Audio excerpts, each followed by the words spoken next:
Well, wouldn't you know it? It's that time of year again. It's the time when we come together to celebrate and to bring joy into the community with all of the fabulous people we have here on Act 3. This show is really special because there's a few people on it that are going to perform for you. There's others that are on the show that are going to share some very heartwarming and heart-wrenching pieces, hoping to change the narrative of how we look at people who may be experiencing mental health and addiction, homelessness, or poverty. Keeping in mind that this is a positive show, the take on this, the joy of all of this, is that we get to go out into community from this platform and we get to bring you the best of our city. And I couldn't be happier to do that. So on tonight's episode, as we celebrate all the things that are happening within the community, please grab yourself a beverage, toast the holiday season, and let's together have a very merry little show. I'm sitting on the edge of love and happiness. Never experienced such a moment as this. So if you got that good feeling in your body and you want to bring this moment to life, come with me, we'll hit the town. Let's go right now and live the life. I just want to shine, light the sky up like a sunset, living with no regrets. I just want to shine. Thanks, Kathy, for that fantastic introduction. I am your host, Elspeth, and I am here with three very special guests who are going to talk to us about something really powerful. I'm here with Jennifer Parisi, Lenae Silva, and Beth Haywood. And they are here today to talk to us about the Photovoice project. Jennifer, what's the Photovoice project? So the Photovoice project, the goal of it is to counter the images that you see in the news media, and also to offer a compassionate alternative. That's amazing. It's an opportunity for really people in the community to learn more about the issue of the toxic drug crisis and about people who have experienced it from their own voices. I know the project started in 2019, and Beth, you were part of that first iteration of the project, and Lenae, you were part of the second opportunity to do that. So you've had a chance to share your voice as well. Yeah. What inspired you to do that? I was very fortunately invited to the project. Yeah. I'm a person with lived and living experience, and I am greatly affected by how media portrays people who use substances, and so I just wanted to use my voice and my art to kind of change the narrative. That's fantastic. That's beautiful. And you know, I think it is so important for us to be able to have dialogue about these things in community and talk about real experience and real opportunities. Jennifer, the project started with a bunch of partners that were coming together. Can you tell us a little bit about that? Sure. So we brought together a team that included people with lived and living experience, researchers from the University of Victoria, and some of our staff from Island Health. And we decided to use Photovoice, which is a learning tool that uses images to deconstruct the narrative that's out there and offer some alternatives. And it was really community-based, and it fit our goals really well. So we worked together. We also had a financial support from the BC Support Unit, which is a group that supports patient-oriented research in BC. Wow. So there's learning for the community, learning about the stories of people who have lived experience. I guess there's also learning for people who are participating in the project, because you get to learn about how to use a camera and how to use your voice. Yeah. What was that like, Lenae? I have a bit of extensive history with art, so I've been an artist my whole life. So I mainly work in watercolors, but it was a really exciting new media to use with the photography. Wow. Yeah. I think photographic images can be really powerful, and I know, Beth, that you were really involved too. We couldn't mic you today, but I know that you've been really able to convey that as well. So the images are collected, and then how do you connect them with community? So after we took the images, all of us got back together to discuss them as a group, and we now have them available as canvases that we exhibit, and we've done it in a number of community organizations, and so that is something that we have now to begin that conversation in communities, to bring people together to see what resilience looks like, to talk about, to help understand and humanize the people that are living and with using substances and living with that experience. Absolutely, and you've had the chance to have exhibits, I know, all across the island. So people who are our viewers may have had the chance to see them. You've had them in the Victoria area, in Nanaimo, in Qualicum, and of course your participants are drawn from those areas as well. I know Jennifer and Beth, you're from Victoria. Lenae, you're from right here in Nanaimo, and I think that's really important. So as we're having our viewers become intrigued about this, and as we want to convey the stories more, we want people to learn about the realities that are really behind the issue of the toxic drug crisis. What would you like to see happen? I'd love to have these canvases shown in more communities. We could invite people with lived and living experience to come and talk about their experiences, to have a dialogue, and just begin to unpack some of the stereotypes that drive a lot of our conversation and keep us from really making choices that support the people who need it the most. Fantastic. I think that's a wonderful invitation. So I hope our viewers can be able to reach out to you. I think your email is on the bottom of the screen, Jennifer, and we're hopeful that we'll be able to get those stories out more, see more exhibitions, and have you connect with other organizations. Thank you very much. Thank you. What a privilege to be able to speak with you. Thanks, Elspeth. Over to you, Kevin. Thank you very much, Elspeth, and thank you to our viewers for joining us. I'm Kevin Wagner, and I'm joined by a familiar face today, Jennifer Hufnagel of Hufnagel Consulting. Jennifer, thanks so much for joining us. You're very welcome, Kevin. Great to be here. You were going to be joined by someone sitting alongside you, someone from Community Future Central Island. They weren't able to make it, but you are in the midst of a partnership endeavor with them.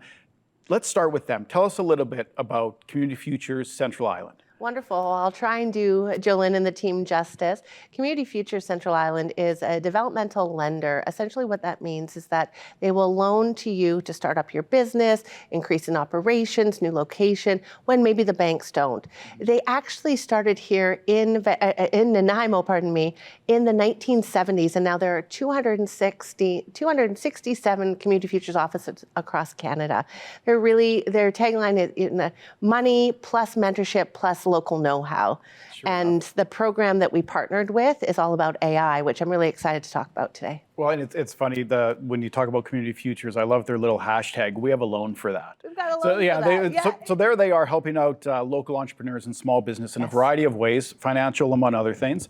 But your partnership has to do, like you said, with AI, a bit of a specialty of yours. Yes. Tell us about this AI component, what you're doing with Community Futures and the upskilling that you're offering. Wonderful. So we partnered together, and the program is called AI Upskilling for Small Business. It piloted in the summer. We're starting our third cohort on March 2026. Can you believe it's almost 2026?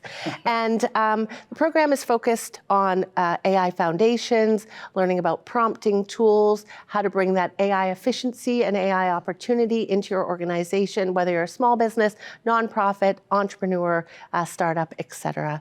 So our new cohort, March 2026 starts. Oh, that's great. March it is then. Yeah. So AI, it's a newer topic, it's a newer conversation in recent years. It's not new, it's been around, but it's more prevalent nowadays. I think people might have a tendency to be intimidated by it. I imagine this upskilling has a lot to do with educating us and telling us this isn't just for the tech wizards and the new generation. Like, this is available and accessible to everyone, I presume. Absolutely. That is the biggest misnomer.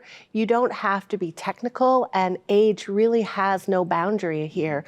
We're talking to robots, which I said last time, which is weird, but if you can communicate, if you can articulate a goal, then anybody can use this technology. My oldest participant was 99 at a senior facility over in West Vancouver, and it's not just the young people. We cannot assume people coming out of university have these skills. No.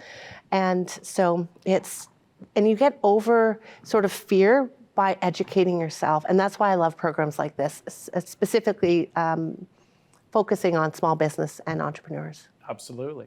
And then Community Futures, like, they're helping small business entrepreneurs, like you say. Yes. This is a very powerful business tool that I think you have said you're best to even not just consider it a tool, lead with this as your Yes. leading tool in small business. Absolutely. AI adoption really starts with this AI first mindset and starts at the top. Owners, managers, directors of organizations, small and large, really has to start there because this is a human first and a human led technology. It's not a tech first approach. People are nervous, people are scared, people are concerned that maybe their jobs will be taken away. And so by leading with an AI first mindset, leading with your company being, curious and a bit innovative and entrepreneurial and having a continuous learning environment, those are the businesses that are going to succeed. You really need to think about it as almost like if you were to start your business today, how would you start it with an AI first mindset? Because guess what? Those are what your competitors are doing. Absolutely. They're starting with these tools and this mindset. Yeah, tough to get into it with a leg up if you're not incorporating AI as a 100%. business tool. Absolutely. Tell us a little bit where people can learn more information about the program that we're talking about, the AI Upskilling. AI Upskilling for small business. hufnagelconsulting.ca/AI Upskilling, and it will be on the bottom of your screens as well. If you're looking to do customized training, you can reach me at hufnagelconsulting.ca. I'm one of the lead AI educators in Canada, actually, and have been doing this full time for the last 3 years. That's so great. And we're lucky to have you here in the Thank you Central very Island much. region. I know our own producer, Kathy Holmes, has taken the program, spoken very highly about it. Yes. I wanted to get information on what kind of student she was, but we're going to cross that bridge another time. We are, and she hasn't done her evaluation Oh, yet, there's so, that to consider then. Sure enough. No, well, another time. It's on her list, apparently. Jennifer, thanks so much for joining us. And I encourage our viewers to check that out. And it sounds like there's some real opportunity there for the locals. So thank you again. And Rita, what have you got? You're up next. I am very pleased to welcome my guest, Jennifer Kelly. She is the musical theater director of the Qualicum Beach School of Dance. Welcome. Thank you so much for having us, Rita. Thank you for being here. I understand that you are going to be showing Annie at the Village Theatre in Qualicum Beach in January 9th to 18th. Can you tell us a little about that? Absolutely. I've been the musical theater director at the Qualicum Beach School of Dance for 11 years, and together with the owner, Silva, every year we pick a musical that deeply resonates with our students. And this year we chose Annie. And Annie takes place at Christmas time, and we know that Christmas isn't always a celebratory time for everyone, and particularly Annie was set in 1933 during the Great Depression. And Annie, who's an orphan, gets to meet this wonderful philanthropist, Oliver Warbucks, and her life is completely changed. So the overall meaning of the musical itself is this little girl who believes that even during the hardest of times, if you have hope and look to brighter days ahead and find family, even if they're not your own family, and come together, things will get better. Well, that's wonderful. I understand we have some of the actors here with us tonight. Yes, we sure do. We have our two Annies, Tatum and Anya, and Oliver Warbucks, an actor who is actually from Nanaimo, Dean Chadwick. So, you're Annie, huh? Annie what? Sir? What's your last name, child? Oh, I'm just Annie, sir, Mr. Warbucks. I haven't got any last name that I know of. So, you're just Annie. Just Annie. I'm sorry that I'm not a boy. I don't suppose you'd like to meet Babe Ruth. Oh boy, sure. Who's Babe Ruth? Annie, I couldn't be happier that you'll be spending Christmas with us. And since it's your first day, I suppose we ought to do something special, huh? Would you like to go see a movie? Gosh, sure, Mr. Warbucks. I'd love to. I mean, I've heard a lot about them, but I've never been to one. Never? No, sir. Well, we've got to do something about that right away. And nothing but the best for you, Annie.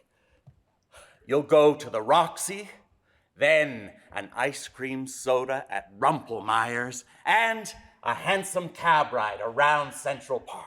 Golly. This locket. My mom and dad left it with me when they left me at the orphanage. And there was a note, too. They're coming back for me.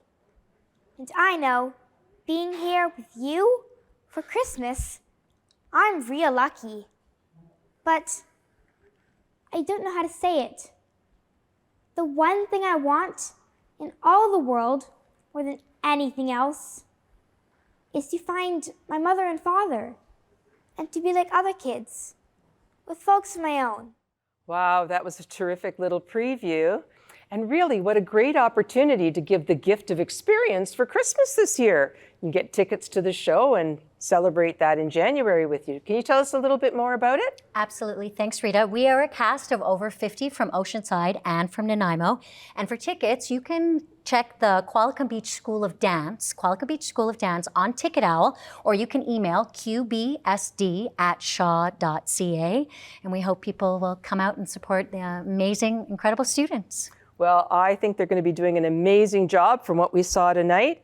And thank you so much for joining me, Jennifer. And now over to you, Teresa. Thanks, Rita. Annie, I think it's going to be a great production. I'm so happy to be here today. I have Melanie Halpin-Kuehnel as my guest. Welcome, Melanie. Thanks so much, Teresa. Melanie, you are the Senior Outreach Coordinator at St. Andrew's Presbyterian Church. That's right. Can you tell us a little bit about what does that job entail? Well, it's interesting. I don't think it existed before COVID. And then it was recognized that there are so many people who would love to be more included in what's going on, as limited as that was at the time. And the need became really apparent that people needed somebody to help them participate and get involved in social and educational opportunities. And the role got passed to me. Nice, nice. Senior isolation and loneliness is a huge, huge area of concern. Yeah, it really is. And in fact, all ages, it seems. It's called one of the pandemics, isn't it? Or epidemic anyway. Yeah, yeah. And I think it's only going to get more severe. So it's wonderful that the church is putting together a program and has the coordinator. Yeah, I feel really privileged to be in this role. It's amazing. The lovely people I get to meet and their life stories are fascinating. So right now, of course, we're getting into the Christmas season, the holiday season, and it's a time of joy and happiness for many people, but unfortunately, not for everybody. You're so right, Teresa. What we are seeing is people are going through different forms of grief. It could be a loss of a loved one. It could be a diagnosis. It might be a beloved pet. And sometimes it's a job or just changing circumstances. On top of that, there's the world situation that really can get people down, and this pervasive loneliness. Yeah, it's like a perfect storm in a way of the things that have been going on. Yeah. So people who are feeling or not feeling the joy and the happiness of the season, what are some options for them? Well, we are so delighted at St. Andrew's Presbyterian to be able to invite them into a really welcoming, gentle space on December 20th. It's a Saturday at 2 p.m. We're having what's called a Blue Christmas service. We've been having this now for about 10 years. It was started by volunteers Marilyn and Bobby, who would love to have been here tonight, but they were otherwise engaged. And so I get to tell you about what they've developed through the years. It's very thoughtfully put together. As I said, it is a very gentle service. There is some music happening. There will be some talking and a time to reflect and to be with your feelings and have total permission to think about what it is that you've lost or you are feeling at this moment. So many times we feel we've got to put that smile on our face and respond to the good wishes. And there are times when we just can't. So please come and find a place at St. Andrew's Presbyterian on the 20th. On the 20th, and acknowledge grief. Yes, yeah, right. Absolutely.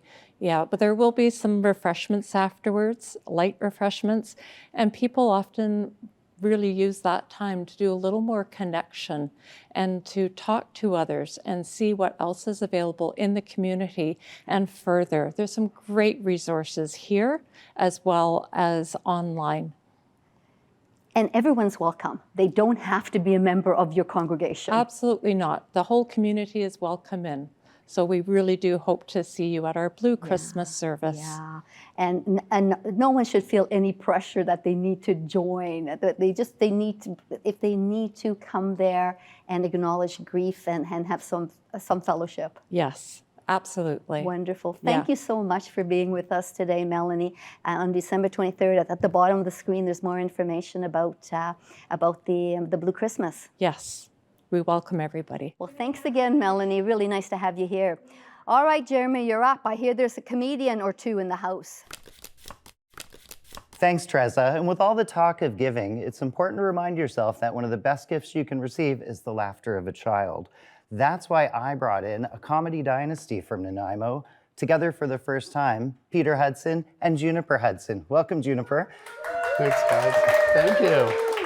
And Peter, of course, we've had you on the show many times before. Very nice to have you back. Thank you for having us, Jeremy. We've never had the pleasure of having Juniper, who I understand is a working comedian at this point. That's right. Juniper, are you maybe 6, 7 years old? You're so young. I'm 8 years old. 8 years old, welcome. What grade are you currently in, Juniper? I'm in grade 3. And what made you get interested in comedy? Making people laugh and making up, like, sometimes, like, it's something true, but you just make it funny. Oh, does it help that you have a comedy legend for a dad? Yeah. I heard he's going to be playing at Yuck Yuck soon.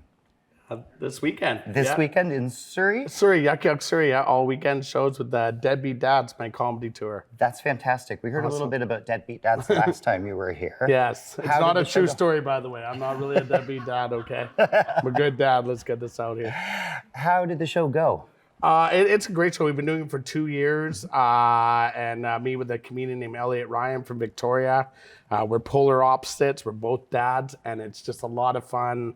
And it's people love it. People seem to love it. So. When did you become aware that Juniper had an interest in comedy? Well, she's been coming on stage with me since she was 2 years old, and she just liked coming on stage, and she's just super funny, and she likes writing jokes, the whole process, and she's great on stage. So Juniper, what kinds of things do you like to tell jokes about?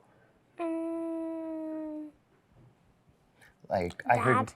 Oh, like dad. You love to roast your dad, Yeah, eh? she's good at it. She's good at it. What do you think is the funniest animal? A spider monkey. A spider monkey? Yeah. Why a spider monkey?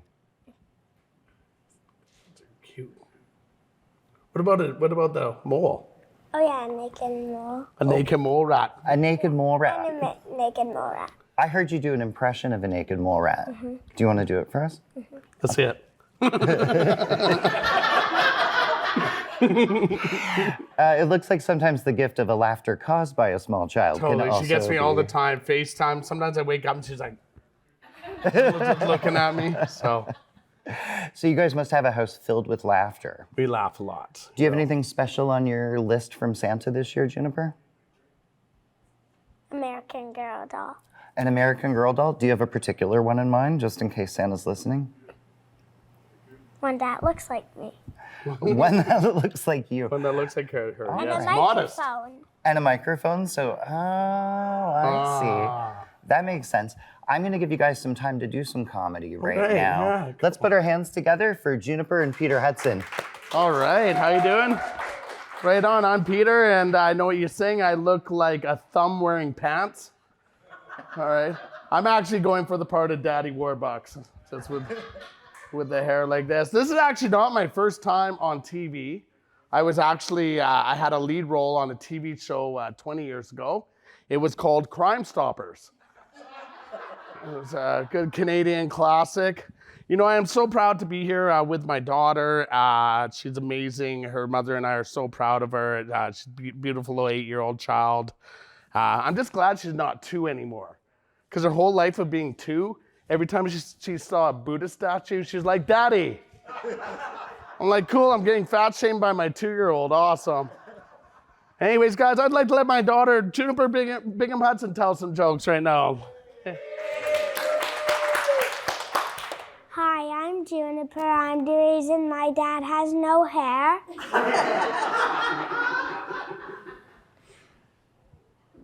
My dad's heart is so big, that's why he's so chubby.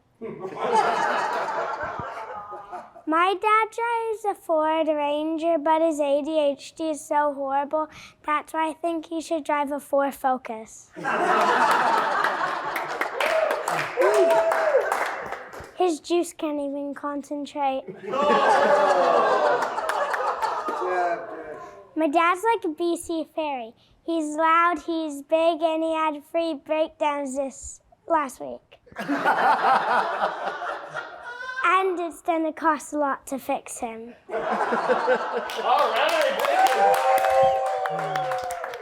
right. That's it. Thanks so much, Peter and Juniper. We're going to send it over to Kathy and I think Rita. Over to you, ladies. Thank you. Hey, everybody. I hope you enjoyed tonight's program. I know all of our team did in putting it together for you. We know that on some moments of today's show, there was a little bit of sadness. And part of the inspiration for that sadness has to do with someone in our community who just a few short days ago passed away. What was a surprise about it was she is arguably one of the most vibrant women working in our community to help change the narrative on homelessness. She feeds 150 to 200 people day in and day out, all out of her back pocket or the generosity of community members where she's putting things together, collecting bottles, doing all those things. So I want to shout out to Wisteria Community Association, the huge loss that we have in our community from Tanya Hiltz passing, and know that there are people that love her and love what she did for our community. The mission will go on. And so please watch for that. We'll help them wherever we can to get the word out about this incredible endeavor.